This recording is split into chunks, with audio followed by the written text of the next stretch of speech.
मुख्यमंत्री भूपेंद्र पटेल ने महात्मा मंदिर में कहा कि उन्होंने प्रधानमंत्री नरेंद्र मोदी को महिला शक्ति से राष्ट्र बनाने के प्रयासों के लिए धन्यवाद दिया और सभी को मजबूत और समृद्ध गुजरात बनाने का निमंत्रण दिया।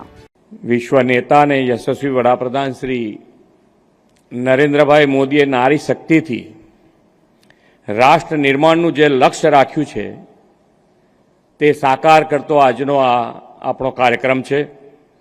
આજે માત્ર નિમણૂક પત્ર નથી આપવાના પરંતુ સશક્ત અને સમૃદ્ધ ગુજરાતના નિર્માણ માટેનું એક મહત્વનું આહવાન છે।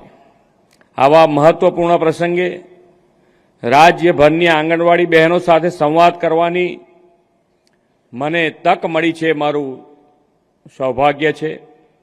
વડાપ્રધાન શ્રી નરેન્દ્રભાઈ મોદી હંમેશા કહે છે કે નાના ભૂલકાના વિકાસમાં આંગણવાડી કાર્યકરોની મુખ્ય ભૂમિકા છે।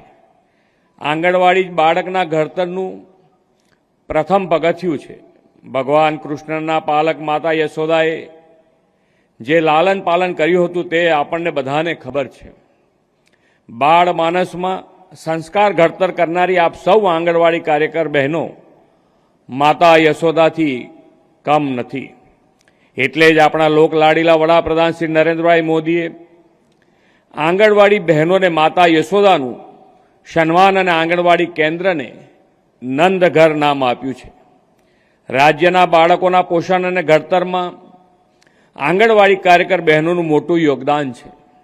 ભાવિ નાગરિકોના પોષણ, આરોગ્ય અને પ્રારંભિક શિક્ષણ માટે રાજ્ય સરકાર પ્રતિબદ્ધ છે।